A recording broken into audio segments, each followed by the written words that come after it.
Bonjour à toutes et à tous, bienvenue sur ce deuxième atelier workshop. Donc aujourd'hui nous allons aborder le thème de la gestion de projet sur le sujet des économies d'énergie dans l'industrie. Donc pour ceux qui ne me connaissent pas, je me présente, Audrey Mestre, je suis manager senior chez Altisem et ingénieur agroalimentaire de formation diplômée de l'ISA Lille. Donc tout d'abord, pourquoi avons-nous choisi le thème des économies d'énergie et de l'impact de l'énergie dans l'industrie? Tout simplement, les énergies fossiles aujourd'hui ne sont pas éternelles, donc il faut trouver des solutions alternatives. Globalement, il y a une vraie prise de conscience sur les consommations exorbitantes énergétiques dans l'industrie et sur leur impact sur notre environnement. Je pense que vous avez pu le subir en usine, en industrie, mais également à la maison. Le coût de l'énergie a augmenté de manière exponentielle dernièrement. À cela s'ajoutent aussi des contraintes réglementaires. Pour revenir sur un chiffre intéressant également, c'est que la consommation d'énergie de l'industrie représente aujourd'hui 20% de la consommation finale de l'énergie en France.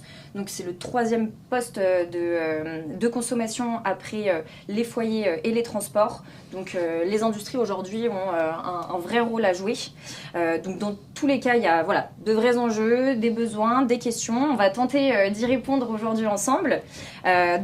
Pour ce faire, pour ceux déjà qui ne connaissent pas Altisem, pour nous représenter, donc nous on est une société de conseil opérationnel spécialisée dans le secteur des life sciences. Donc on est présent dans l'industrie pharmaceutique, cosmétique, agroalimentaire, des dispositifs médicaux et également de la chimie fine. Donc nous aujourd'hui notre cœur de métier c'est d'accompagner nos clients sur l'ensemble du cycle de vie des produits, donc de la phase de R&D jusqu'à la phase d'industrialisation. Et donc on est notamment à même d'accompagner nos clients sur des problèmes énergétiques. Donc on a fait appel aujourd'hui à trois experts altisiens, donc à Vincent, Bertrand et Luc. Merci d'avoir pris le temps d'organiser ce workshop. Merci d'être présent aujourd'hui et surtout de nous partager votre expérience. Donc je vais vous laisser la parole et vous laisser vous présenter. Bertrand. Bonjour à tous, je suis Bertrand Gaffet et je pilote des projets depuis une vingtaine d'années. J'ai commencé ma carrière en agroalimentaire et j'ai également travaillé en cosmétique et je suis depuis 4 ans consultant chef de projet chez Altisem en pharmaceutique. Concernant mon rôle dans l'énergie, c'est avant tout mes convictions personnelles que j'essaye d'appliquer dans chacun de mes projets. Merci Bertrand. Luc. Bonjour à tous, je me présente, Barbet Luc, responsable de projet énergie dans l'industrie, plus spécifiquement dans l'industrie pharmaceutique. Cela fait environ 7 ans que j'accompagne les industriels vers leurs projets de décarbonation et de transition énergétique. Vincent. Bonjour Audrey, bonjour à tous. Moi c'est Vincent Balouet, diplômé de l'école supérieure d'agriculture de Purpan en 2006, donc ingénieur agro. Et depuis mes débuts, j'ai exercé différents métiers techniques et de management dans l'industrie alimentaire, notamment dans la meunerie, l'alimentation animale, les pâtes alimentaires et dernièrement dans l'industrie laitière où j'opère comme consultant Altisem depuis 2 ans et demi. Eh bien, merci pour vos présentations. Pour vous détailler un petit peu plus le workshop, Luc va commencer par nous présenter l'énergie dans l'industrie. Ensuite, Bertrand approfondira sur la méthodologie de gestion de projet. Et enfin, on pourra discuter de 2 cas concrets dans la décarbonation, donc avec un projet notamment dans le secteur agroalimentaire et un projet dans le secteur pharmaceutique. Il y a déjà eu un message sur le chat, mais pour le bon fonctionnement du workshop, je vous demanderai à tous de couper vos micros et la caméra. Bien entendu, si vous avez des questions, vous n'hésitez pas à les poser sur le chat. On tentera d'y répondre soit en live, soit on reviendra dessus à la fin pour le temps accordé aux questions. Et je laisse la parole à Luc pour nous parler de l'énergie dans l'industrie. Ouais. Donc tout d'abord, on va essayer de redéfinir un peu qu'est-ce que l'énergie, et plus spécifiquement dans l'industrie. Donc l'énergie, on la connaît telle qu'elle est. Elle va permettre la mise en mouvement d'absolument tout ce que l'on peut retrouver dans l'industrie. Ça va jusqu'au process industriel, avec la partie utilité, production, etc. Donc elle a une place majeure en termes de coûts dans cette industrie. C'est pour ça qu'il est important de la maîtriser, mais aussi également pour la partie environnementale et l'enjeu que l'on connaît aussi avec la décarbonation et l'objectif zéro carbone d'ici 2030, c'est vraiment d'aller vers une sobriété de cette énergie-là. Donc comme je le disais, elle a vraiment un poste majeur dans vos industries. On la retrouve sous deux formes. Donc la première forme, ça va être l'énergie fossile, telle qu'on la connaît. Donc ça va être pétrole, charbon, gaz naturel. Essentiellement, on dit d'elle qu'elle est polluante, voire très polluante, avec des rejets de gaz à effet de serre, mais aussi le CO2, tel qu'on le connaît. Et elle est dite non renouvelable de par la rareté et l'épuisement de ces gisements. Et la deuxième partie, ça va être les énergies vertes. Les énergies vertes et plus précisément les ENR, les énergies renouvelables. Donc là, on va retrouver du solaire, de l'éolien, de l'hydraulique, des biocarburants, de la biomasse, de la géothermie, etc.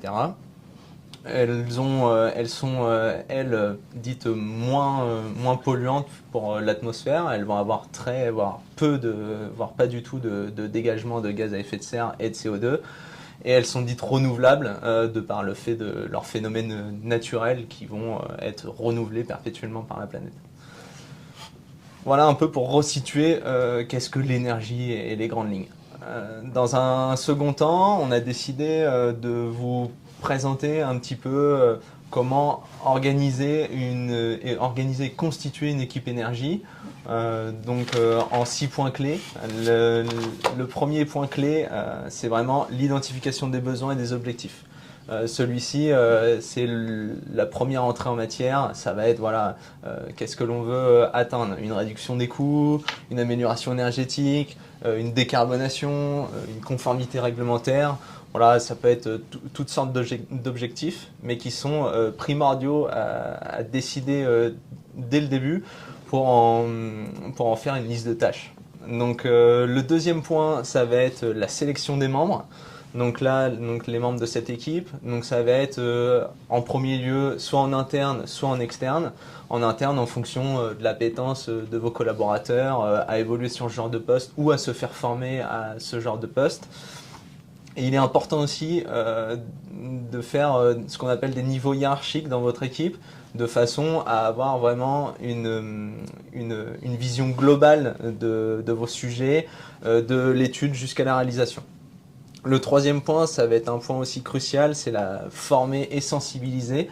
Donc là, on part vraiment sur la formation dans un premier lieu de vos collaborateurs de cette équipe énergie, mais aussi de façon plus générale, ça va être l'ensemble des collaborateurs de votre site, voire même du groupe si vous appartenez à un groupe. C'est très important et ça permet aussi de faire changer un petit peu les mentalités et de pouvoir faire évoluer cet aspect énergétique dans l'ensemble de l'industrie. Le quatrième point, c'est l'élaboration d'un plan d'action. Donc là, on va retrouver du court, moyen, long terme. Il va permettre d'avoir une visu de l'ensemble des tâches, une visu de l'objectif que l'on veut atteindre. Et puis, tout cet aspect gestion, compréhension des besoins, etc. On va tout retrouver dedans. On peut l'avoir un peu sous la forme d'une roadmap énergie ou ce genre de choses-là. C'est vraiment quelque chose qu'on va retrouver sous ces formes-là. Le cinquième point, c'est la mise en œuvre de ce plan d'action. Parce qu'il faut savoir que l'énergie, c'est une affaire de suivi, mais de suivi au quotidien, sur du long terme. Voilà, en fonction de l'ensemble de ce que l'on veut effectuer, des périmètres et autres, on va retrouver du suivi sur du court, moyen, long terme, la même chose que dans le plan d'action. Et pour finir, on retrouve un petit peu le point de la formation et de la sensibilisation, c'est favoriser l'engagement et la collaboration. Ça va être vraiment essayer de donner un mouvement à tout cet élan de transition énergétique, de compréhension énergétique, etc. Mais à l'ensemble des postes, à l'ensemble des collaborateurs. C'est très important de sensibiliser tout le monde pour que le moindre projet, la moindre réflexion, à tout niveau, on ait cette dimension d'énergie et de compréhension des besoins par rapport à cette énergie. pour clore cette constitution d'une équipe énergie, on va retrouver 3 postes clés en fonction de vos besoins et aussi des coûts financiers que vous pouvez allouer à cette équipe énergie. Donc dans un premier temps, c'est pour moi la pierre angulaire d'une équipe énergie, ça va être le référent énergie. Le référent énergie, il est là vraiment pour fédérer, communiquer, mettre en place l'éveil réglementaire, coordonner cette équipe énergie, mais aussi si il est tout seul, ça va être de pouvoir faire du suivi énergétique, suivi de conso, etc. Le deuxième poste, c'est l'ingénieur efficacité énergétique. Lui, ça va être vraiment un fiabiliste. Ça va être quelqu'un qui va aller perfectionner les process, perfectionner que ce soit du process utilité, mais du process purement production. Il va permettre vraiment d'aller peaufiner l'ensemble des réglages, aussi aller chercher de l'efficacité énergétique sur les process. Il va aussi permettre de modifier des gammes de maintenance pour essayer d'avoir moins d'obsolescence sur les équipements, pour essayer de moins consommer d'énergie. Mais il va aussi faire des petites transitions, aller chercher des moteurs de nouvelle génération, ce genre de choses-là, des réglages sur des CTA et autres. Et la troisième personne qui va vraiment être là si on veut aller sur une gestion énergétique globale et plus poussée, ça va être le responsable de projet énergie, un peu comme les personnes que l'on est là, tous autour de la table. Lui, il va venir épauler vraiment cette équipe sur des projets de plus grande envergure ou des projets que l'équipe énergie peut pas mener au quotidien. Voilà, ça va être la mise en place d'une cogénération, la mise en place d'une centrale photovoltaïque, d'une campagne de réduction de débit sur l'ensemble des utilités ou ce genre de choses-là. C'est vraiment des process à plus grande envergure et qui demandent plus de ressources et vraiment une structure de gestion de projet. Une fois toute cette équipe réunie, vous avez un panel large pour vraiment étudier l'ensemble de l'énergie et puis avoir une maîtrise complète de votre énergie. La suite, nous avons décidé d'axer un peu plus sur la gestion énergétique, donc avec 3 piliers clés, c'est décarboner, maîtriser, économiser. Et pareil, on retrouve une structure avec 5 grandes thématiques. Donc la première, c'est vraiment, qui pour moi est une priorité à faire, avant même les gros projets, etc., c'est d'assurer le suivi et la maîtrise des dérives sur l'énergie. Ce suivi-là, il va passer par du monitoring, du recensement des consommations, de l'étude, voilà. C'est vraiment le rôle de l'ingénieur efficacité énergétique ou du référent énergie, s'il en a les capacités et qu'il en a l'appétence aussi. Et il va permettre vraiment de faire du sourcing et puis d'avoir un pied de base pour savoir où on peut aller chercher des économies et puis gérer cette énergie. C'est pour ça que je vous invite aussi à essayer d'avoir une démarche de volonté de mettre en place l'ISO 50001, qui pour moi est une bonne démarche de méthodologie avec la PDCA, qui est commune à tous les ISO. Et cet ISO 50001, il va déjà vous donner une marche à suivre et un entrain à donner au site pour effectuer de la décarbonation ou de la gestion énergétique ou de la gestion environnementale sur votre site. Et il faut savoir aussi un autre point, c'est que lorsqu'on est ISO 50001, on n'a plus l'obligation d'effectuer des audits énergétiques tous les 4 ans, qui sont obligatoires lorsqu'on n'est pas ISO 50001. Voilà pour le premier point. Le deuxième point, c'est la maîtrise d'un plan d'action avec un ROI. Donc on retrouve un peu le plan d'action qu'on a vu tout à l'heure, mais là avec le ROI, c'est la dimension financière. Il est important que ce plan d'action il soit porté au niveau stratégique global du site, voire même groupe. Parce qu'il va avoir plus de poids et puis il va aussi permettre d'avoir des subventions, d'avoir des fonds plus importants pour mener les projets et puis aussi pour mener un peu la gestion de cette énergie au quotidien. Il est important aussi d'inclure la partie aide dans ce plan d'action avec la ROI, puisque la partie aide peut permettre de vous faire passer des projets là où habituellement les ROI seraient trop importants et ne pourraient pas permettre de porter ces projets à réalisation. Donc ça va être voilà, des C2E, l'ADEME avec les fonds chaleur, etc. Enfin, on en retrouve toute une multitude en fonction des diversités des projets. Le troisième point qui pour moi est un point majeur, le quatrième point qui est pour moi un point majeur aussi à prendre en considération, c'est l'aspect obligation réglementaire. Et là j'ai remis la petite touche ISO 50001. On s'en lasse pas.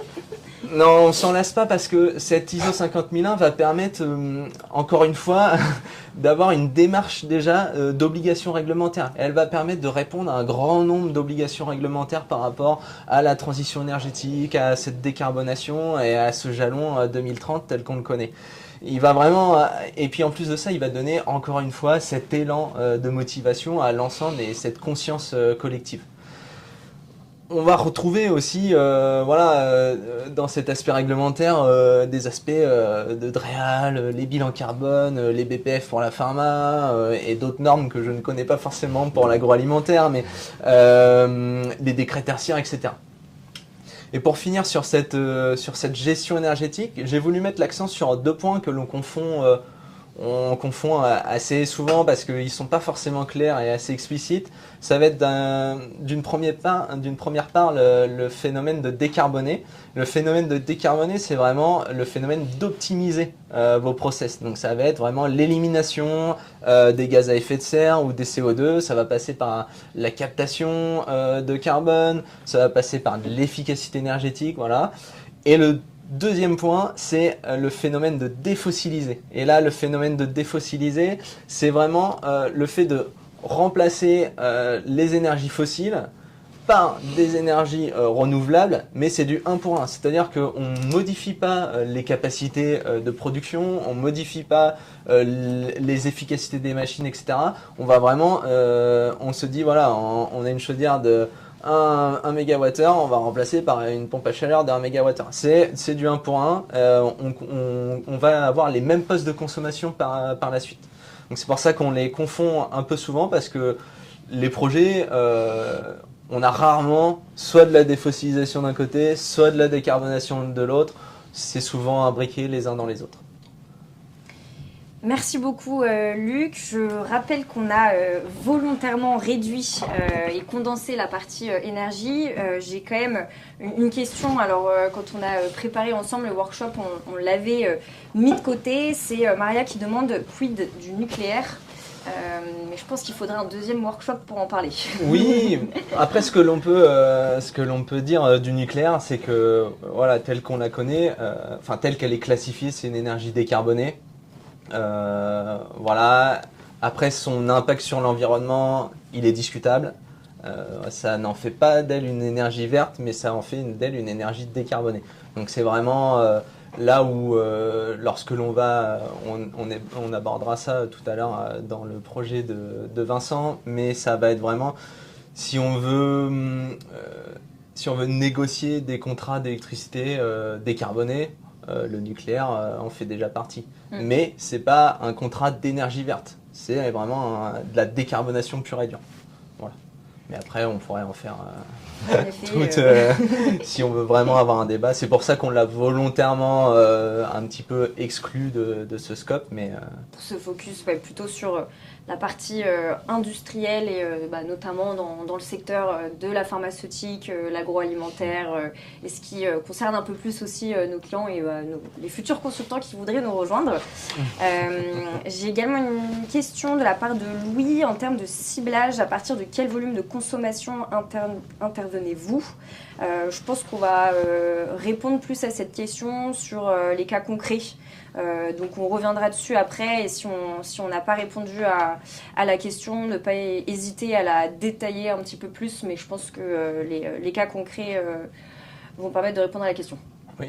Tout à fait. Je laisse Bertrand enchaîner sur la gestion de projet, la méthodologie de gestion de projet. Tout à fait. Eh bien, je vais commencer par les fondamentaux. Qu'est-ce qu'un projet?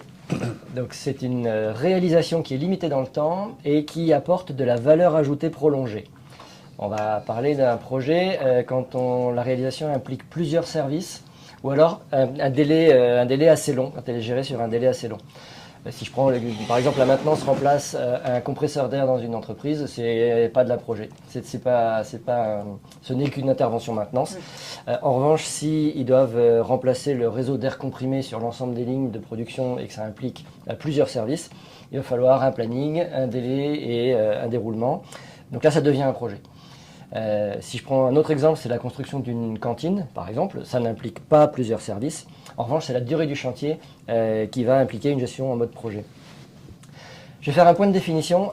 Quand il y a plusieurs projets à coordonner entre eux, on parle d'un programme. Et quand il y a plusieurs programmes à coordonner, alors ça forme un portefeuille. Les trois principales contraintes de la gestion de projet, pour moi, c'est le triptyque qualité, coût, délai. La qualité, on la maîtrise avec des contrôles. Pour le délai, on fait un planning. Et pour le coût, on fait un budget. Je vais parler d'un de mes projets qui consistait à remplacer la GTB, c'est-à-dire le logiciel de gestion technique du bâtiment. Alors, je pense que la majorité de nos auditeurs le savent. C'est avec ce logiciel centralisé qu'on gère tout ce qui est central dans une usine, comme la vidéosurveillance, l'éclairage, les alarmes, le chauffage clim, les contrôles d'accès. Mais en réalité, je vais surtout me concentrer sur un petit point de ce projet, qui va servir de fil rouge pour illustrer les étapes de la méthodologie de gestion de projet. Le sous-sujet du contrôle de température dans les bureaux. Alors, vraiment un sujet très bordé. Donc la première étape que je vais détailler, c'est de réaliser un état des lieux. Moi, quand j'arrive sur un nouveau site, j'ai vraiment l'habitude de prévoir du temps pour visiter l'usine, pour vraiment voir tous les interlocuteurs, pour me présenter et puis rencontrer les équipes. Et j'essaie vraiment, absolument, de prendre un rendez-vous avec le responsable de chaque secteur pour qu'il puisse me présenter ses équipes. Pour moi, je me présente, lui présente ses équipes et présente son secteur. Je déconseille fortement de faire uniquement la visite avec notre responsable, celui qui nous embauche, nous en tant que consultants, ou encore pire, avec celui qui est chargé de l'accueil des nouveaux, qui est souvent du département RH. Alors, je précise que je n'ai rien contre les RH.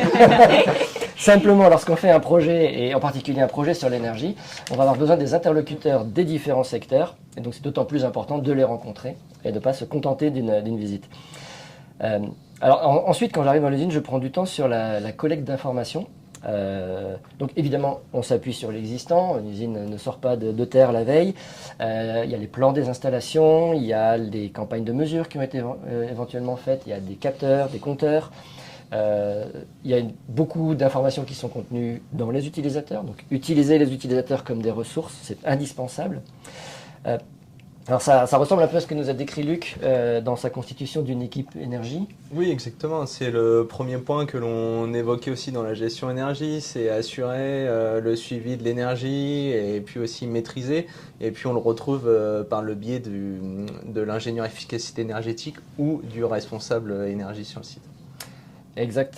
Donc la donnée, c'est une clé. Alors on peut rentrer assez loin dans le détail des informations, de ce qu'on collecte. On peut y passer des années, mais c'est quand même assez important d'entrer suffisamment dans le détail pour que les calculs de retour sur investissement soient pertinents. Si je reprends l'exemple de projet GTB, enfin température dans les bureaux qui nous sert de fil rouge, on peut par exemple vérifier l'emplacement des capteurs de température. Ils peuvent être au niveau de la bouche de soufflage, ils peuvent être au niveau au contraire de la gaine de reprise, ils peuvent être sur le thermostat qui est situé juste à côté de la porte d'entrée. Et puis on peut vérifier, il peut y avoir un capteur par bureau ou un capteur pour l'ensemble du plateau de bureau. On peut regarder si les cassettes sont pilotables avec des thermostats accessibles par les utilisateurs. Enfin bref, ce n'est que lorsqu'on a bien maîtrisé toutes ces données qu'on peut analyser les courbes de relevé de température en étant pertinent. Je passe à la deuxième étape sur la méthodologie, c'est de construire une équipe. Alors, si les données dont on a besoin manquent, on voit comment les obtenir. Donc, Alors moi j'ai vraiment une habitude quand j'arrive quelque part de faire des photos des plaques des machines. Dans les utilités, je relève les consommations, enfin, les puissances. On vérifie les compteurs, on peut vérifier les emplacements des compteurs. Alors, petit retour d'expérience, les capteurs sont très rarement à l'endroit où ils sont indiqués sur les plans. Toujours vérifier soi-même sur le terrain. Vérifier soi-même sur le terrain. Donc, une des premières personnes dont on va avoir besoin, c'est d'un dessinateur projeteur sur le site. Est-ce qu'il existe? Est-ce qu'il y en a un?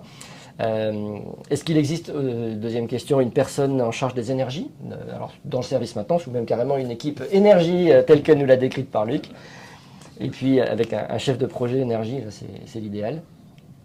Et puis donc sur chacun des points, identifier la personne qui va pouvoir nous aider sur ce projet.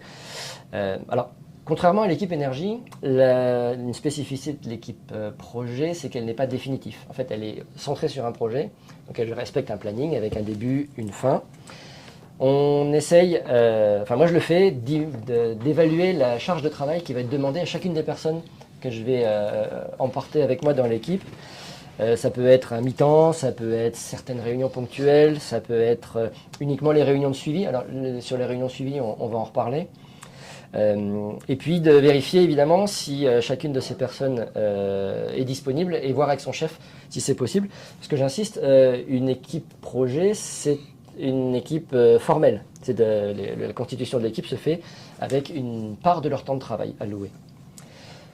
Et puis, en plus des personnes directement concernées, je prévois systématiquement un représentant des utilisateurs, alors souvent la maintenance ou bien la production.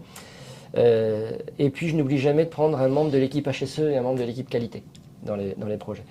Je peux citer un exemple, par exemple, alors, pas le même. Je devais faire un projet de mise en place de tri des déchets. Et j'ai inclus donc une personne du service Lean, donc amélioration continue, une personne du service HSE, puisque c'est eux qui revendent les déchets, un cariste pour de la logistique, qui déplaçait les bennes, plusieurs personnes de la production, un par secteur en fait. J'ai pris un technicien maintenance pour s'occuper des compacteurs, et puis j'ai pris le dessinateur pour la création des quais. Donc voilà, on a déjà une belle équipe de 8 sur un projet précédent. Et puis, en plus des réunions de travail avec ces gens, donc pas forcément tous en même temps, hein, bien sûr, mais des réunions de travail, j'ai des réunions routinières de suivi de projet. Donc moi j'aime bien prendre un quart d'heure ou 20 minutes, une demi-heure par semaine, qui fait un board qui est pour mettre tout le monde au même niveau d'information. Donc tous les membres du projet sont présents à ces réunions et surtout leurs chefs. Qui veulent suivre le projet et la plupart du temps ne viennent qu'au board pour suivre ce que font leurs équipes. La troisième étape dans la méthodologie de gestion de projet, c'est de construire une stratégie. Donc en fonction des technologies qui existent, des contraintes réglementaires, des contraintes du client. On peut déjà prendre en compte aussi les ordres de grandeur des budgets et des plannings pour voir si c'est un projet qui va durer quelques mois ou quelques années. Et c'est à ce moment-là que moi je recommande pour la construction de la stratégie de s'appuyer sur les fournisseurs qui sont experts dans leur domaine. Donc soit en pré-consultation, soit on peut acheter par exemple une étude dans le cadre d'un avant-projet simplifié auprès d'un fournisseur. Alors un point d'attention, on se rejoint avec Luc sur le point des certificats que l'on souhaite atteindre, si on veut un ISO donné, ou si on veut une note LEED ou BREEAM, si on veut une prime C2E, s'il y a des contraintes réglementaires à appliquer, c'est à cette étape-là on les prend en compte.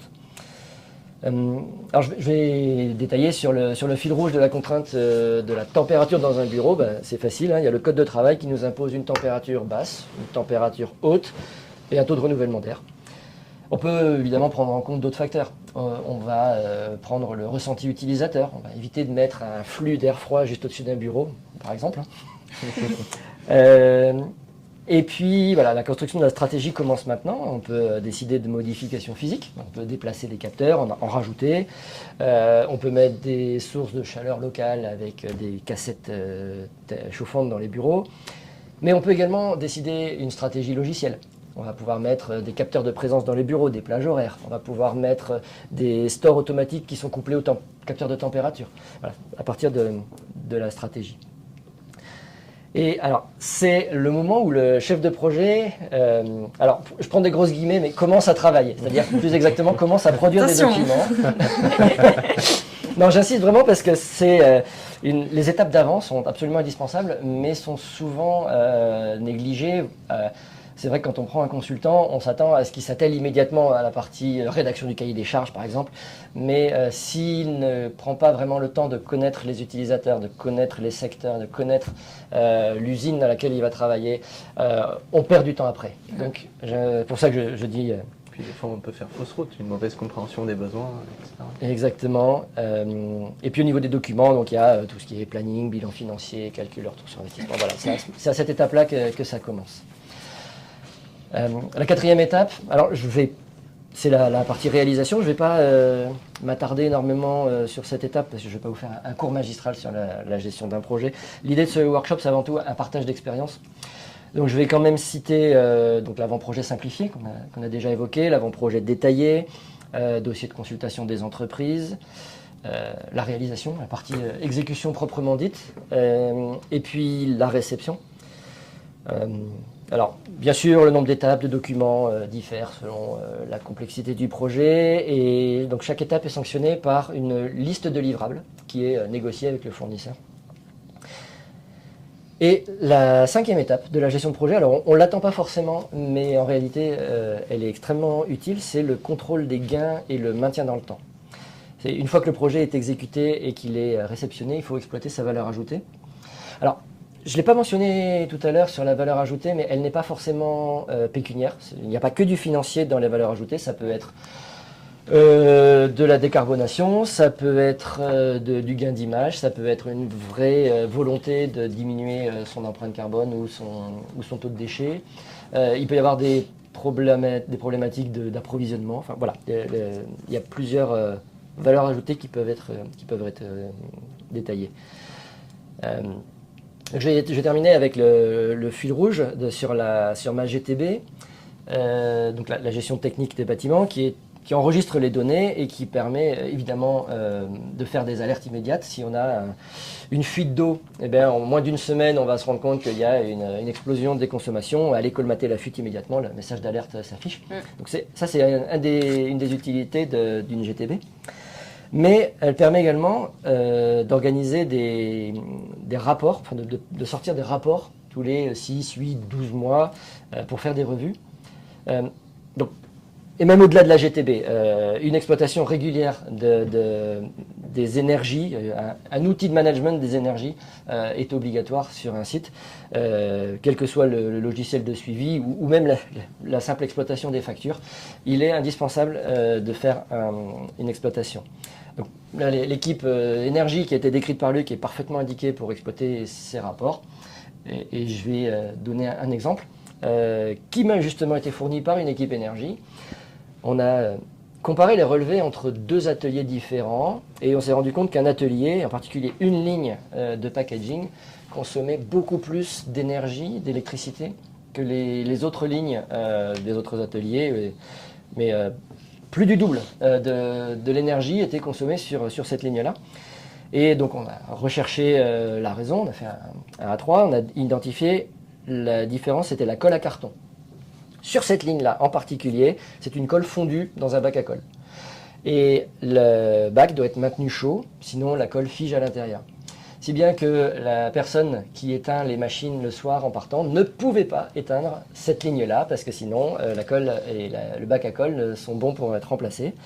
Donc quand on s'en est rendu compte, on a ajouté, c'était très simple, on a ajouté une ligne électrique dédiée pour garder le bac à colle chaud, et donc on a pu couper le reste de la ligne pendant la nuit et week-end. Voilà, je terminerai. C'est efficace, hein, c'est pas très cher. Et donc, en conclusion, je dirais que la maîtrise, c'est une source de gain. Bah, c'est bien dit. Je rebondis sur une question qui concerne ce que vous avez dit aussi sur la formation, la gestion des équipes.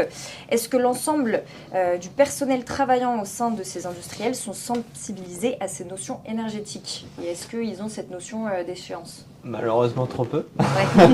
Sinon, ce serait beau. Aujourd'hui, on aimerait avoir une sensibilisation plus importante sur l'ensemble des collaborateurs et c'est Et c'est ça que je vous invite à vraiment à les mettre en avant et aller par le biais de formation ou par le biais d'activités. Par exemple, ça peut être des exercices, pas des exercices, mais la fresque du climat, par exemple. Ça peut amener de la sensibilisation auprès de vos collaborateurs avec des journées dédiées par poste.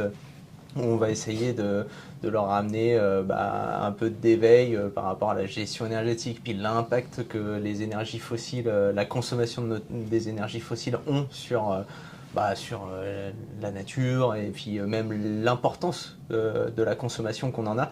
Et c'est peut-être ça qui manque des fois un petit peu aux gens, même si aujourd'hui, je sais que par le biais des médias, etc., on est abreuvé de toute l'impact environnemental, etc., mais on l'a vraiment pour le consommateur, pour les personnes lambda, etc., le citoyen tel que l'on peut être.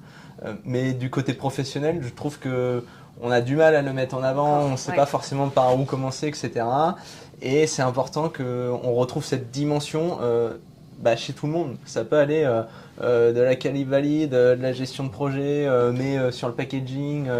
Ça doit cibler vraiment tout le monde, puisque si tout le monde l'intègre un petit peu sur tout ce qu'il fait au quotidien dans l'usine, dans l'industrie, dans le groupe, on va vraiment avoir un élan collectif et on va permettre d'aller vers cette transition énergétique plus simplement. Alors j'ai un exemple très très simple. Dans une des usines où j'ai travaillé, on a fait un concours avec l'objet d'une boîte à idées. Et celui qui avait la meilleure idée ou qui avait le plus d'idées a gagné un prix avec évidemment remise officielle et puis un détail des meilleures idées qui ont été proposées. Donc, l'ensemble du site pouvait partager, communication interne, ça ne prend pas longtemps. Et parmi les idées, au-delà de ça, au-delà de la sensibilisation des utilisateurs, certaines de ces idées ont pu être mises en place sur le site et ça a été très efficace. Des zones, on a mis des capteurs de présence dans certains couloirs dans lesquels on passe jamais et auxquels on ne pensait pas, mais quelqu'un y a pensé. Tu venais des employés directement. Qui venaient des employés, qui étaient vraiment. sensibilisés. Qui étaient sensibilisés. Okay. Ouais, c'est important aussi. Je crois qu'il n'y a pas d'autres questions sur la partie gestion de projet. En revanche, il y a Lucrèce qui est impatiente d'avoir un retour d'expérience concret sur la décarbonation. Et elle a ajouté qu'elle voulait avoir une notion d'indicateur de performance pertinent. Ouais. Écoutez, on va y répondre au travers du retour d'expérience que je vais apporter. Justement, c'était l'objet de ma présentation là. Au sein de ce workshop, c'est présenter dans les grandes lignes, évidemment. Là, on va présenter sur un quart d'heure un projet qui s'est étalé sur quasiment 2 ans, donc ça va être très très très synthétique, mais c'est au moins pour donner un peu les grandes lignes, le raisonnement général, et puis peut-être inspirer davantage de questions par la suite. Donc moi je suis chez Altisem là, depuis 2 ans et j'ai été directement affecté comme manager de projet chez un grand fabricant de crème glacée. Et donc qui dit grand fabricant, gros volume, grosse usine et grosse facture d'énergie qui se compte en centaines, voire millions d'euros à l'année, et avec une empreinte carbone également qui se compte en centaines, voire milliers de tonnes à l'année. Donc il y a vraiment matière à réfléchir et à travailler sur ces sujets énergie au sein de cette usine-là. Donc Altisem, comme on l'a dit, c'est une entreprise de gestion de projet donc qui met à disposition de ses clients des managers de projet. Et en l'occurrence, moi j'ai une mission de maîtrise d'ouvrage chez ce client-là. Donc ce qui veut dire que j'endosse complètement la responsabilité du client, la problématique du client. Je suis sensible aux mêmes enjeux et puis j'essaye de leur faire un projet pleinement opérationnel pour répondre à leurs problématiques qui m'ont exposé. Donc ça, c'est vraiment le cas, l'explication générale de la mission d'Altisem chez eux. Comment on y arrive ? Justement par des études d'ingénierie, on est là pour ça, et également par toute la phase de conduite de chantier, de réalisation des travaux, puisque effectivement là le projet en l'occurrence s'est allé depuis les études jusqu'à la réalisation, donc en passant par la conduite de ces travaux-là. Donc ça c'est pour le côté méthodo. Maintenant les objectifs et donc la problématique qui nous était posée dans ce cas de figure, c'était C'était très simple et très vague en fait. C'était la direction qui a subi l'augmentation du cours de l'énergie de plein fouet il y a 2-3 ans en arrière et qui nous a adressé le constat, l'énergie, la facture d'énergie est devenue trop chère. Donc trop cher, quelque part, ça veut rien dire en tant que tel, il faut mettre ça en relation à quelque chose, donc c'est pour ça que nous aussi, il faut qu'on reformule un peu cette problématique et en identifiant clairement les menaces. Donc les menaces, en l'occurrence, c'est trop cher, ça veut dire ça alourdit de manière très significative le coût de production et donc ça pénalise grandement les marges. Et ça devient un enjeu prioritaire pour la compétitivité de l'activité de l'entreprise. Parce que ça peut aussi impacter le prix des produits derrière. C'est clair, c'est un effet direct. D'ailleurs, c'est une des causes de l'inflation, c'est l'augmentation du prix de l'énergie. Boum, c'est répercuté chez tout le monde. Donc ça, c'est comme ça. Alors, à mettre en face les opportunités, c'est tout simplement pouvoir travailler sur l'énergie, maîtriser l'énergie, comme on l'a dit, monter un projet autour de ça. L'opportunité, c'est de maîtriser son coût. Ne plus subir la volatilité des cours de l'énergie, revenir maître de son coût et pouvoir améliorer sa prévisibilité dans les résultats qu'on peut espérer. Et puis effectivement, la deuxième opportunité, c'est la décarbonation de l'usine, de l'activité, du process de l'usine pour être précis, qui apporte en ce moment des bénéfices d'image parce qu'on parle beaucoup de ça et puis parce que de toute façon il va falloir y venir. Donc double opportunité pour ainsi dire. Une fois qu'on a identifié ça, de manière très, très générale, la première étape, c'est de pouvoir faire l'analyse, tout simplement la lecture de quelles énergies sont utilisées sur le site. Alors, dans cette usine-là, comme dans une très très grande majorité d'usines en France et dans le monde certainement, c'est sûr, les énergies qui sont utilisées sont l'électricité d'une part et le gaz naturel d'autre part. Alors si on veut travailler sur la décarbonation générale de l'usine, pour la décarbonation partie électricité, là on est plus sur un travail de sourcing, aller chercher des contrats d'abonnement d'énergie certifiés verte, renouvelable ou décarbonée ou ce qu'on veut, mais enfin en tous les cas avoir une électricité d'origine certifiée. Comme on l'a dit tout à l'heure, en France la grande majorité de la production électrique est nucléaire, donc décarbonée. À débattre si on considère renouvelable ou pas, c'est disons une autre thématique, mais chose est-il, elle est décarbonée. Donc là, en l'occurrence, le sujet c'était plutôt un projet d'ordre sourcing et achat que ingénierie. L'ingénierie, travaux neufs, et donc l'objet de mon travail, c'est focalisé sur comment réduire, voire supprimer complètement la consommation de gaz naturel. Ensuite, on passe au bilan énergie. On identifie de manière très, très synthétique, en fait, quels sont les producteurs d'un côté et les consommateurs d'énergie de l'autre. C'est ce qu'on appelle le bilan énergie. C'est le même exercice qu'en compta. On fait un bilan qui doit être équilibré entre un passif et un actif. Et là, c'est la même chose entre les producteurs d'énergie et les consommateurs. Donc, pour continuer sur mon exemple, on a comme producteur d'énergie thermique, donc, il y a 3 chaudières qui sont installées sur l'usine.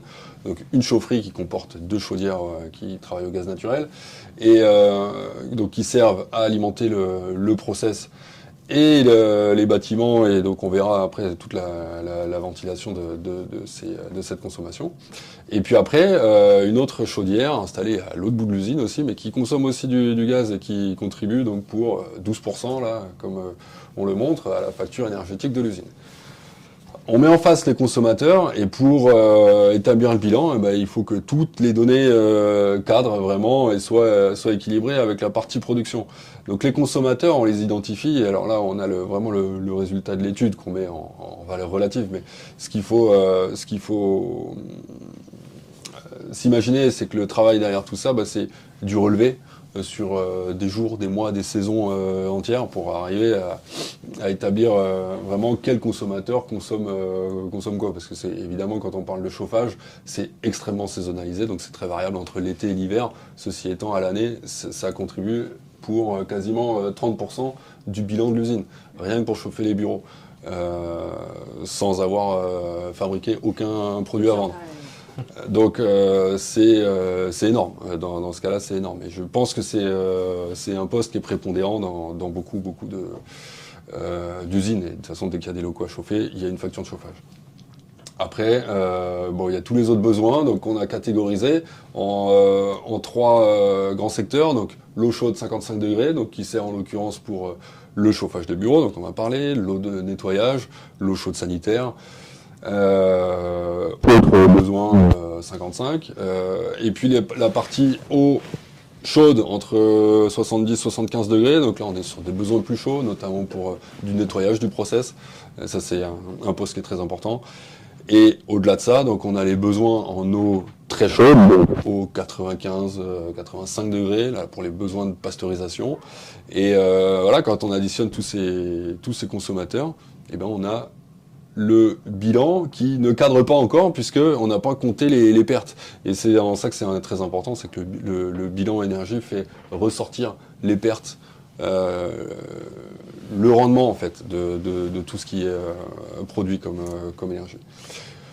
En l'occurrence là, je travaillais sur une usine qui a 25-30 ans d'âge, donc voilà, on est sur des chaufferies d'ancienne génération qui étaient à l'époque surdimensionnées parce que ce qui était vraiment important, c'est le service rendu par la chaufferie et non sa dimension et non ses coûts, parce que à l'époque, ça n'était pas autant significatif qu'aujourd'hui.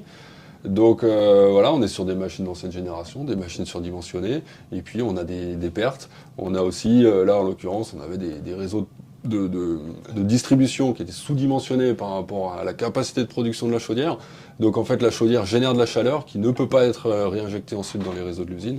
Et donc c'est pour ça qu'on a aussi des rendements qui sont très bas. Et c'est l'étape la plus importante quasiment. Une fois qu'on a établi ce bilan énergie, ensuite on va pouvoir dérouler le raisonnement. Pour arriver à la décarbonation du process de l'usine, la décarbonation c'est quoi et comment on y arrive? C'est bien évidemment abandonner la consommation d'énergie fossile, carbonée du moins. Et pour y arriver, on met en œuvre une combinaison de plusieurs facteurs. Et moi, c'est un peu la méthode que j'ai appliquée là dans le projet, dans le cas de figure. C'était, premièrement, la sobriété. Donc les économies d'énergie, ça on en a parlé tout à l'heure. Ça peut être baisser le chauffage dans les locaux, éteindre la lumière la nuit, éteindre des machines pendant les week-ends ou en dehors pendant les temps d'arrêt. Donc tout ça, voilà, il faut l'identifier, ça amène des économies d'énergie, de l'énergie dont on n'a pas besoin de la produire. Après, deuxième axe, on a le meilleur rendement. Donc le meilleur rendement, ce que j'entends par là, voilà, c'est rénover des machines, rénover des équipements, passer sur des équipements de nouvelle génération qui offrent du meilleur rendement de fonctionnement. Je prends toujours l'exemple d'un véhicule, une voiture d'aujourd'hui avec des performances à performance équivalente, consomme beaucoup moins qu'une voiture de 30 ou 40 ans en arrière. Donc c'est ça le meilleur rendement, c'est passer sur une nouvelle génération de matériel. Troisièmement, c'est la récupération d'énergie. Donc là, on parle de récupération de chaleur. Récupération de chaleur, donc c'est de l'énergie thermique. Donc chaque machine qui tourne, voilà, un travail entraîne une autre machine, un autre process, mais en contrepartie produit également de la chaleur. Donc il y a une déperdition d'énergie thermique qu'on peut récupérer et qui est là aussi considérable. À l'échelle très macro, à l'échelle de l'industrie nationale, voilà, le gisement de chaleur fatale qu'on peut récupérer, c'est de l'ordre de 20-30%, enfin c'est quelque chose de considérable vraiment et qui est un axe prioritaire pour les industries qui veulent se lancer dans des programmes de décarbonation, d'économie d'énergie. Il y a en général beaucoup de chaleur fatale à récupérer, soit directement, soit indirectement par de la recompression avec des procédés de pompe à chaleur, de recompression de vapeur ou autre. Ça, on verra par la suite. Et puis, dernièrement, là, pour arriver à la décarbonation, on a la partie aussi valorisation. Valorisation de ces déchets, c'est un autre axe qui est très important. Chaque industrie a des freins, a des sous-produits, a des déchets. Donc, qu'est-ce qu'on en fait ? On ne peut pas les jeter en l'état, donc soit on donne tout ça à un organisme qui va les traiter, les mettre en décharge, ou alors en station d'épuration, et donc qui va alimenter des process de méthanisation, mais qui sont externalisés de l'entreprise. Donc en fait, ces déchets-là, on n'en tire aucune valeur. Donc la partie valorisation, c'est ça, c'est traiter ces déchets pour en tirer de l'énergie. En l'occurrence, pour revenir sur notre cas, l'usine disposait de sa station d'épuration, traitait ses déchets et donc sa DCO par voie de méthanisation, générait du biogaz, mais le biogaz n'était pas valorisé par une COGE, par une chaufferie biogaz ou quoi que ce soit, donc elle était perdue. Donc là aussi, c'était une piste évidente. Maintenant, c'est sûr que des stations d'épuration, elles ont un design bien différent avec la valorisation du biogaz qui est directement intégrée dans le schéma de la station d'épuration, mais avant, ça n'était pas comme ça en fait. Voilà, donc ensuite, une fois qu'on a ces axes de raisonnement en tête, là, dans notre cas de figure, quel levier actionner je présente de manière très synthétique en fait quelle solution on peut appliquer à quel besoin. Donc on a une partie de récupération de chaleur qui va pouvoir alimenter les réseaux d'eau chaude à 55 degrés. La partie pompe à chaleur, donc la pompe à chaleur, c'est un procédé qui peut générer de l'eau jusqu'à 75-80 degrés. Pour l'instant, pas au-delà. Et donc c'est un procédé qui peut être applicable dans notre cas de figure aussi. Et puis évidemment, de la valorisation, donc j'en parlais, du biogaz qui est généré issu de la méthanisation, on peut le réutiliser dans la chaufferie pour alimenter donc les chaudières d'usine. Voilà, donc ça c'était vraiment les leviers à actionner, pas encore vraiment les vraies solutions techniques à appliquer pour vraiment trouver la clé du projet. Les solutions techniques, puisqu'on en parle, on peut en énumérer quelques-unes. C'est vrai qu'aujourd'hui, il y en a beaucoup. On a la récupération de chaleur fatale par échange de chaleur directe, par procédé de pompe à chaleur aussi, donc on peut encore augmenter la génération de calories produites, par la recompression de vapeur, par l'énergie solaire, donc en photovoltaïque, en thermique, en méthanisation et puis donc en cogénération ou en utilisation directe du biogaz à travers des chaudières compatibles biogaz. L'ajustement des régimes machines par l'installation de variateurs pour vraiment baisser au strict minimum les régimes moteurs et donc ne pas consommer d'excédent d'électricité. Et j'en parlais tout à l'heure aussi, le renouvellement d'équipements obsolètes et trois petits points et encore des solutions à trouver à l'avenir qui sont en développement. Aujourd'hui, maintenant, voilà, c'est vrai que c'est un vrai enjeu du fait du coût de l'énergie. Donc, il y a beaucoup plus de recherche qu'à l'époque et les solutions techniques arrivent de plus en plus vite, quoi. Donc, d'où l'important de se tenir à jour et en veille sur les solutions apportées. Alors, on a d'ailleurs prévu une liste de pistes d'économie d'énergie qui sera disponible sur le site. C'est ça, sur le lien en dessous du lien du workshop et sur la page YouTube également. Sachant que c'est des postes d'économie d'énergie auxquels on a tous réfléchi autour de la table ici. Donc on a essayé d'être le plus précis possible pour le coup. Voilà, donc pour finir, le nouveau mix énergétique de l'usine qu'on avait proposé comme solution, donc c'est une récupération de chaleur par voie directe, une récupération de chaleur par pompe à chaleur. Ces deux choses combinées, la récupération de chaleur fatale de l'usine solutionnait les 2/3 du problème. Donc c'est-à-dire que la chaleur était présente, il fallait juste la récupérer, la retraiter pour une partie pour générer l'eau à 70-75 degrés. Mais enfin, la récupération de chaleur fatale dans ce cas de figure couvre 2/3 des besoins de l'usine. Donc c'était de l'énergie qui était déjà là. Et donc, il n'y a pas besoin d'en produire davantage. Il fallait juste la réincorporer dans les réseaux de l'usine. Et ensuite, pour la dernière partie, donc pour 25%, la valorisation du biogaz produit à la station d'épuration, qu'on valorise par voie de cogénération, donc le fonctionnement d'un groupe électrogène, en fait, tout simple, qui produit autant d'énergie électrique que d'énergie thermique, qui sert à alimenter différents réseaux de chauffage. Et enfin, le renouvellement de la chaufferie par l'installation d'une nouvelle chaudière fonctionnant au biogaz, mieux dimensionnée, et ce qui permet de réduire les pertes fumées avant qui contribuaient pour quasiment 15% de la facture, de ne les réduire plus qu'à 1% avec ces solutions-là. Donc voilà, c'est des choses qui sont très efficaces. Alors une fois qu'on a appréhender toute la partie technique. Ensuite, il n'y a plus qu'à dérouler la partie financière, mettre en place les chiffrages, chiffrer chacun des postes. Alors les postes, les coûts d'investissement, les coûts de fonctionnement. Ensuite, les revenus ou les économies que peuvent apporter l'application de ces solutions-là. Et puis, on met en face donc, un ROI, un retour sur investissement. Et puis on voit alors si c'est validable, si c'est validé ou pas par la direction de l'usine, si ça leur convient, on fait passer le budget et puis on met en exécution ce projet-là. Alors en l'occurrence, c'est un cas d'école, hein, le cas sur lequel j'ai travaillé, parce que tout était disponible quasiment, il fallait juste, par un certain jeu d'astuces et d'installation et de renouvellement de certains vieux équipements, et ben ça a apporté des retours sur investissement qui sont considérables. Donc évidemment, les projets sont validés, évidemment, ils sont poussés, que très peu ils sont encouragés aussi hein, par l'administration, l'environnement administratif et réglementaire. Là, pour le coup, il y a peu d'obstacles, au contraire. Donc voilà. Nous, on a obtenu le go et en termes de réalisation, on passe ensuite en phase d'exé, en conduite de travaux, en conduite de chantier. Et voilà, il y en a eu pour une année quasiment de travaux.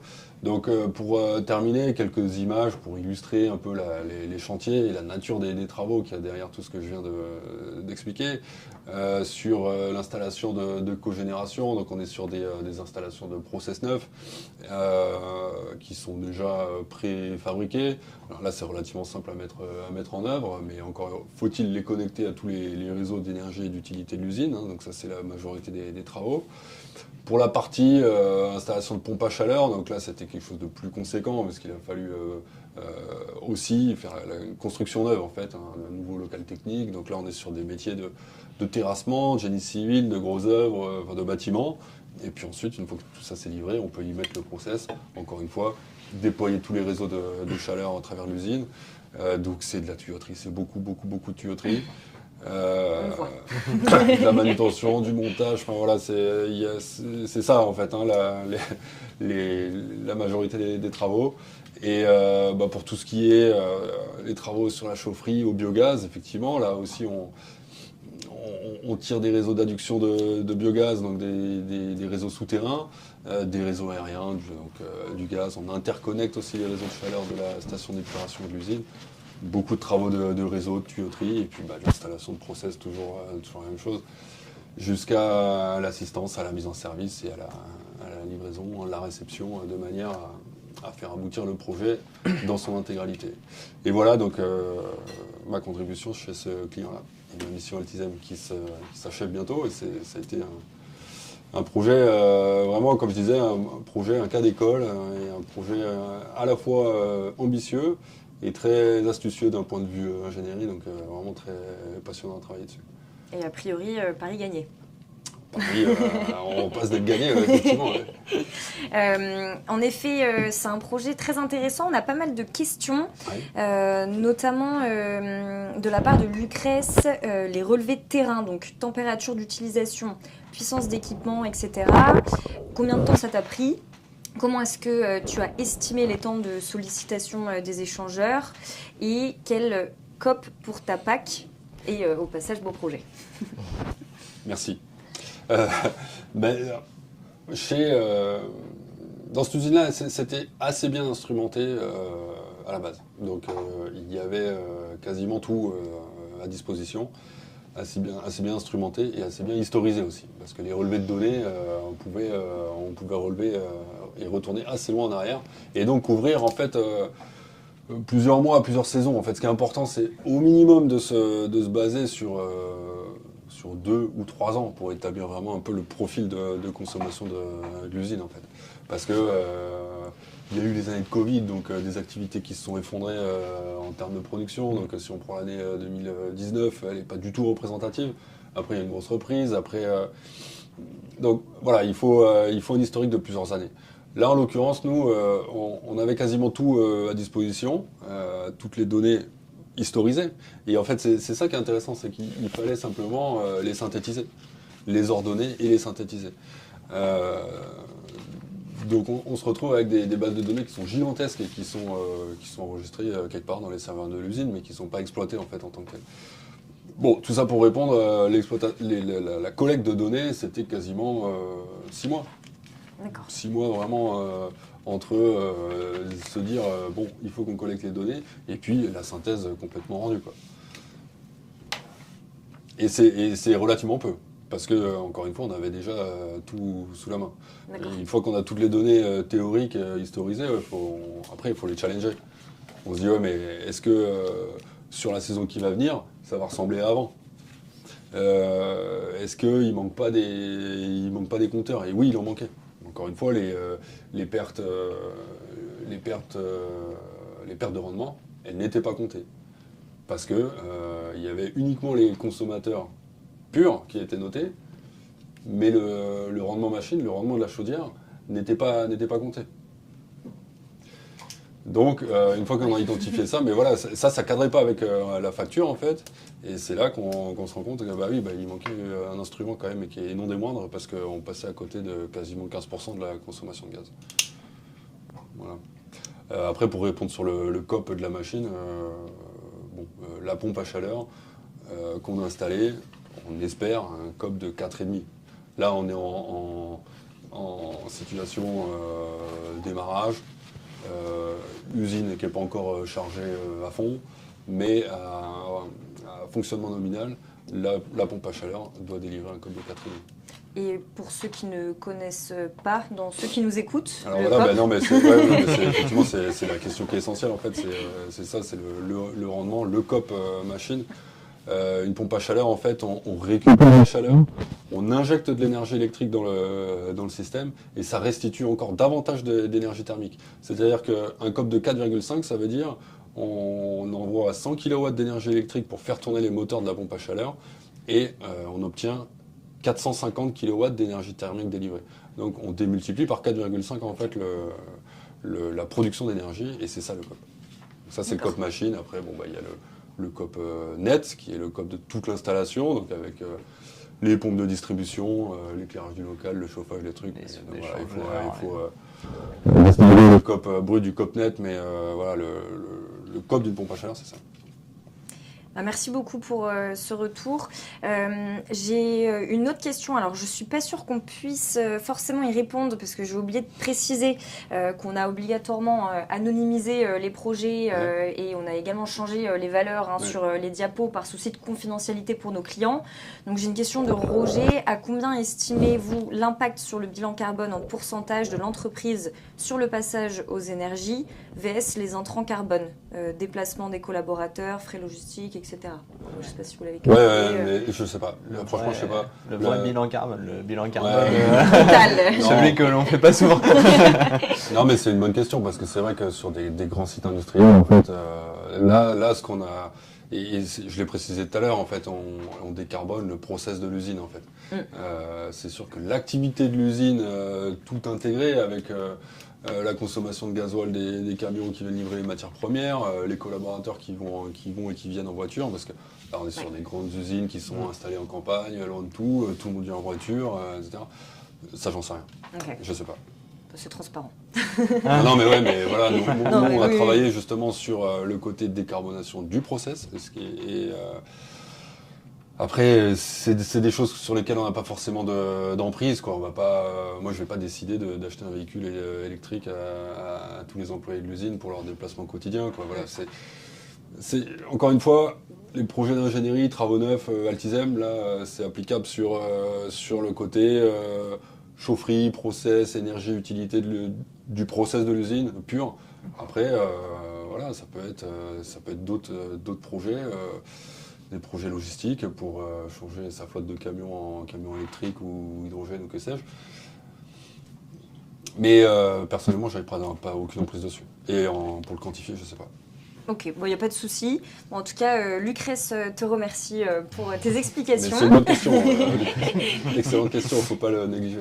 Et globalement, on va passer au projet de Luc sur la partie géothermie et cette fois-ci dans le secteur pharmaceutique. Oui.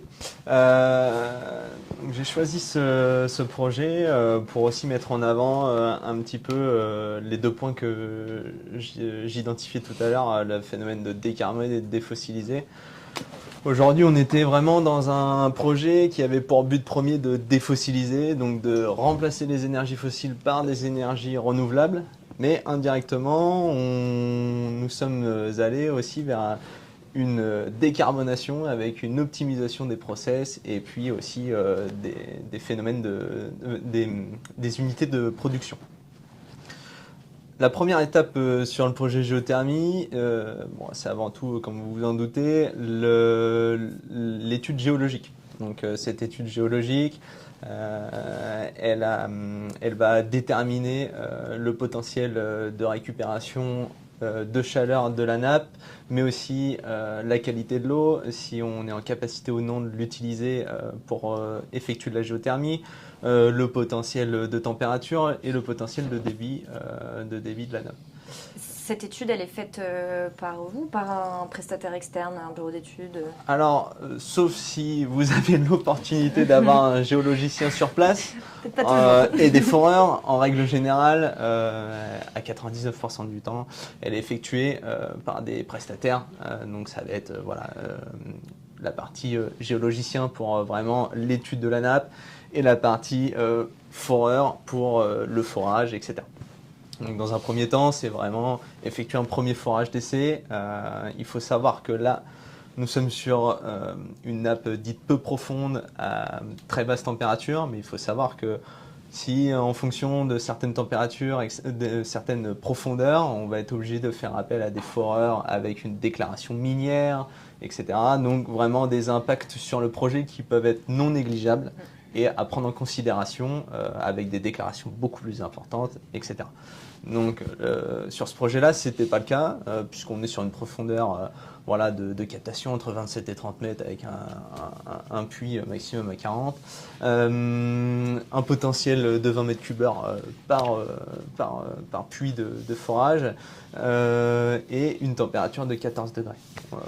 Nous sommes en présence donc ce que l'on appelle un duplex de forage, puisqu'il y a deux forages de 20 mètres cubeurs, donc deux forages de captation et deux forages de réinjection, avec une distance étudiée par le géologicien pour éviter des foisonnements dans la nappe, pour ne pas perturber la production géologique.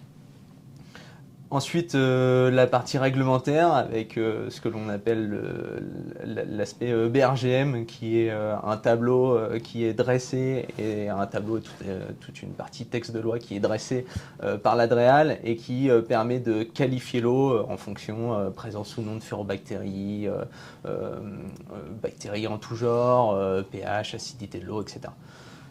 Sur ce projet-là, on a eu le go de l'ADREAL pour l'utilisation de l'eau en production géothermique par le biais de pompes à chaleur.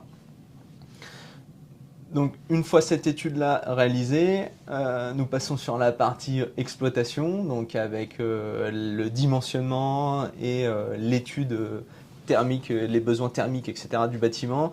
Il faut savoir que le but étant de ce projet de desservir derrière des centrales de traitement d'air pour l'industrie pharmaceutique et donc avec les contraintes environnementaux que l'on peut retrouver en fonction des classifications des zones et aussi une contrainte d'arrêt que l'on ne peut pas se permettre, etc. Donc une classification constante des zones.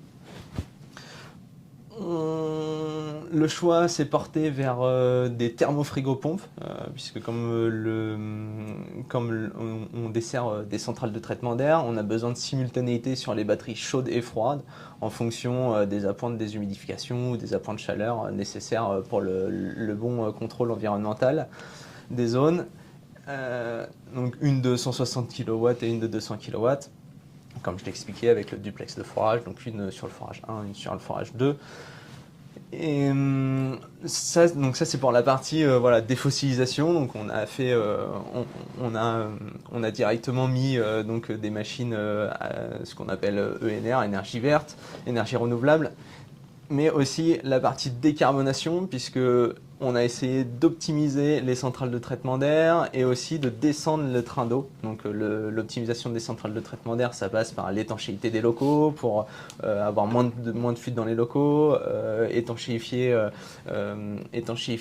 l'ensemble des réseaux de gaines pour avoir moins de fuites en comble, etc. Et puis aussi le remplacement de certaines technologies de moteurs avec les nouveaux moteurs tels que les IE5 ou IE4 qui vont permettre d'avoir une efficacité énergétique plus importante. Il faut aussi savoir que le choix a été de réduire le train d'eau chaude, donc initialement de 70-80 degrés à 40-45 degrés, donc dite basse température. Donc, une meilleure efficacité aussi des équipements avec des consommations énergétiques moins importantes, etc. Mais attention, un surcoût est alloué à ce projet puisque certains remplacements de batteries ont dû être effectués en fonction des surdimensionnements de l'époque ou des sous-dimensionnements, etc. Donc vraiment, il faut mettre un point d'attention sur ça, c'est de l'étude cas par cas, par équipement de production. Et puis vraiment, c'est un travail de collecte de données, collecte de fonctionnement, ouverture des 23 voies, etc. Tu parles des batteries DCTA, on est d'accord? On parle des batteries DCTA, batteries chaudes, batteries froides. Là, essentiellement les batteries chaudes, puisque le projet a été de diminuer le train d'eau chaude sur les batteries, sur les batteries chaudes, tout simplement. Par la suite, voilà, un petit fonctionnement, un petit synoptique de fonctionnement chaud et froid, à savoir que comme je l'expliquais, on est en présence d'une thermofrigopompe. Donc la thermofrigopompe permet la simultanéité, donc on est capable de switcher sur le chaud et le froid, mais aussi de les faire fonctionner en même temps. Sur cette synoptique, on voit également des appoints chauds et froids qui ont été primordiales dans le projet de par la complexité du traitement d'air par la suite et de l'importance de garder les locaux continuellement aux critères qualité. Donc pour les appoints, le choix était de conserver les unités de production déjà existantes. Donc pour l'appoint froid, les groupes froids ont été conservés. Bien sûr, certains ont été retirés, mais d'autres ont été conservés pour pallier aussi parce qu'on n'a pas une couverture totale par la géothermie, mais aussi en cas de dysfonctionnement de la centrale géothermale. Et l'appoint chaud, c'est ni plus ni moins les anciennes chaudières gaz, naturelles à vapeur industrielle, voilà, qui feront l'appoint chaud. Et un petit bilan pour cette exploitation géothermale, c'est une couverture d'environ 76% sur les besoins chauds et une couverture d'environ 45% sur les besoins froids. Donc comme je le disais tout à l'heure, on est sur une présence de géothermie basse, même très basse température sur une nappe peu profonde. Donc à premier abord, on pourrait se dire le potentiel est minime et voire inexploitable et insuffisant par rapport au surcoût que peut engendrer une exploitation géothermale par rapport à des packs traditionnels. Mais on a quand même des gains avérés et une couverture qui est quand même très intéressante. Et pour la partie défossilisation, le contrat est quand même maintenu et à moitié, en partie rempli avec 70% environ d'économie sur les têtes de CO2. Tout à l'heure, la question était de savoir si on pouvait dresser un bilan carbone en englobant l'ensemble des impacts, que ce soit les trajets, etc. Là, il faut savoir que cette étude-là, elle a été réalisée purement sur les consommations des utilités, des machines prod, etc. Tout le reste a été exclu. Donc c'est quand même quelque chose à prendre avec des pincettes, mais c'est quand même beau. Mais c'est quand même c'est quand même non négligeable. Et surtout la partie subvention qui a pu permettre de faire voir le jour à ce projet-là, qui est quand même à hauteur d'environ 30% avec les fonds chaleur de l'ADEME. Donc ça permet de pouvoir porter le projet et d'avoir un ROI intéressant et pour le client qui a permis de lui décider d'aller vers ce projet-là. Je me permets de rebondir sur la partie subvention. J'ai une question. Quel montant envisageable en termes de subvention pour les industriels? Et je pense que la question s'applique aussi. Est-ce que ce sont les mêmes subventions en fonction des différents secteurs d'activité? Ouais, si je peux commencer à répondre. La partie subvention, c'est important, c'est sûr, dès qu'on parle de subvention, c'est intéressant, il faut aller les chercher, si on y a droit, il n'y a pas d'histoire. Ceci étant, c'est pas simple. Pour monter un dossier de subvention, il faut que l'objet du projet déjà soit éligible à la subvention. Alors, nous, dans le cas de figure, c'était il y a l'ADEME qui subventionne ces projets énergie, projets de décarbonation, projets récupération de chaleur. Alors sur la partie récupération de chaleur, nous on avait le fonds Décarflash auquel on pouvait y avoir droit. Et sur d'autres projets, on est aussi partiellement éligible au fonds chaleur de l'ADEME. Alors après, comment on monte le dossier, c'est des dossiers qui sont très complet à monter, donc il faut vraiment que l'étude et le projet soient très très aboutis en termes d'études. Il faut que tout soit ficelé, quoi. La solution technique, tous les chiffrages économiques. Ils demandent même aussi quelques autorisations d'urbanisme à les mettre dedans, ce qui parfois se contredit, quoi. Il y a des pièces documentaires qui sont demandées qui sont pas en l'état. Qu'on peut pas produire, qu'on peut pas monter. Donc c'est là où après, un dossier de subvention, ça se monte. Il y a le côté très carré, administratif, rigide, et puis aussi il y a le côté échange tout simplement avec son instructeur de l'ADEME, auprès de qui on présente le projet, qui va lui aussi s'en imprégner peu à peu, qui va le comprendre et puis qui va le défendre auprès d'une commission pour pouvoir allouer une enveloppe de subvention. L'ADEME, ils ont un montant de subvention qu'ils peuvent allouer à différents industriels de la région, du secteur. Qu'importe les industries? Je ne sais pas, en tous les cas pour l'industrie alimentaire, ils l'ont. Mais je pense que oui. Par région, ça redescend en maille et ils ont des budgets alloués à l'année. Et après, alors, le montant de la subvention, c'est effectivement dépendant du montant total du projet. Il faut demander combien de subventions on espère. Et puis, eux, ils vont trancher aussi. Alors après, le jeu, plus on demande, moins on a de chance de l'avoir. Moins on demande, plus on a de chance de l'avoir, mais c'est moins. Donc, c'est tout un... Une négociation. C'est une négociation où vraiment sentir un peu le truc pour pouvoir se positionner. Et c'est là aussi où l'instructeur peut nous orienter en disant... attention, oui, on a les fonds, allez-y, demandez ce qu'il faut, ça c'est un projet qu'on pousse et tout. Ou alors, non, c'est tendu, niveau budget, ou alors c'est pas forcément le cœur de notre mission ou de notre volonté. Et voilà, il faut savoir aussi qu'il faut monter le dossier financier, le dossier technique et le dossier financier, et que plus on présente un projet qui est rentable, moins on a de chances d'avoir de subventions parce qu'on en a pas besoin. En fait. Donc, là, dans les projets que j'ai présentés, on avait des retours sur investissement qui étaient vraiment intéressants. Donc l'enveloppe de subvention est réduite. Ceci étant, on a quand même eu quelque chose de l'ordre de 10%, ce qui n'est pas négligeable, c'est toujours bon à prendre. Ce n'est pas inclus dans le calcul du ROI. Et puis aussi, évidemment, l'administration est demandeuse de ça pour pouvoir faire du sponsoring et communiquer aussi, comme quoi ils participent à ces projets, à cet élan de décarbonation et tout. Donc voilà, c'est un projet dans le projet, le montage de dossiers de subvention. C'est pas simple et il faut s'y prendre à l'avance et se faire accompagner. Ouais.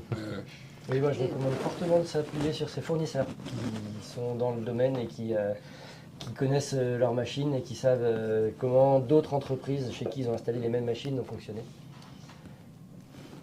Oui, il y a des fournisseurs, mais après je rebondis un peu sur ce que Vincent a dit, c'est que plus tôt vous allez effectuer votre démarche, plus tôt vous saurez aussi la charge réglementaire que vous allez devoir apporter, les documents à fournir, etc. Et c'est vraiment quelque chose comme tu l'as dit, à constituer avec l'ADEME, avec votre interlocuteur. Mais là on parle de l'ADEME, mais après ça peut être du C2E, ça peut être des aides un peu moins lourdes en fonction de la nature des projets, en fonction de la complexité du projet. Mais voilà, n'hésitez pas à vous faire appuyer des organismes et des fournisseurs. C'est vraiment ce qu'il faut prendre en considération, c'est que on vous demande pas de tout savoir et eux, c'est leur métier, quoi. Ils vont vraiment pouvoir vous aiguiller et vous aider dans toutes ces démarches. Et alors, je ne sais pas si c'est des programmes particuliers, mais j'ai une question. Quelqu'un aurait-il participé au programme ProRéfé, donc soit de l'AT, soit de l'ADEME? Alors, je ne sais pas si c'est un programme que vous connaissez ou qui est assez particulier. Je ne sais pas ce que c'est. Bon, ça doit être assez précis. Voilà, la réponse est claire. Non, moi non plus. Est-ce qu'il y a d'autres questions sur les auditeurs, les personnes qui nous écoutent? Est-ce que vous voulez rajouter quelque chose ou... Oui, je voudrais préciser sur les forages. Ce sont des eaux dans lesquelles on ne fera pas de puits pour avoir de l'eau potable. Non, du tout. Il n'y a pas de risque d'assécher la... Alors, les risques d'assèchement, ils sont aussi étudiés par le géologicien. Avec là, par exemple, on peut aussi avoir une partie comment ça s'appelle mince. Sur la pérennité. Une partie garantie de pérennité de la nappe. Et de toute façon, quand on monte le dossier aussi avec l'ADEME, ils nous demandent la pérennité ou non de cette nappe avec l'appui du géologicien, etc., sur au minimum 10 ans. Donc c'est comment va évoluer cette nappe dans 10 ans, quelles sont les prédictions, etc. Et sur cette partie qualité de l'eau, nous, la démarche a été de vraiment faire de la géothermie pour récupérer dans une PAC. Donc l'aspect potable de l'eau n'est pas pris en considération. Et là, on fait, si demain on veut vraiment faire un forage pour récupérer de l'eau potable, là on fait l'objet d'autres études avec d'autres critères de qualité d'eau et puis tout un traitement de l'eau qui est beaucoup plus lourd et important. Et c'est vraiment pas le même projet. Ben, merci à tous. Je suis désolée, je vous coupe. Il est temps de conclure ce workshop. Je pense que ce qu'il faut retenir après tout ce qu'on s'est dit aujourd'hui, c'est que lorsqu'on parle d'impact énergétique, il faut maîtriser plutôt que de remplacer. Il faut être capable de faire son bilan, de bien connaître ses équipements, son énergie avant de se lancer dans de grands projets. Et puis si vous voulez vous lancer dans de grands projets, faites appel à Altisem, tout simplement. Je tiens à nouveau à vous remercier pour le temps que vous nous avez accordé aujourd'hui, pour l'organisation du workshop. Je tiens à remercier Emma. Sans elle, qui est derrière la caméra, vous ne pouvez pas la voir. Merci Emma. Et je tiens également à remercier Maxime et Franck qui n'ont pas pu être présents sur le plateau aujourd'hui, mais qui ont aussi grandement participé à la réussite de ce workshop, que vous pouvez retrouver d'ailleurs sur notre page LinkedIn et sur notre page YouTube, ainsi que la liste des postes d'économie d'énergie. Et merci de nous avoir écoutés et puis bonne fin de journée à tous. Merci. Merci. Au revoir. Merci.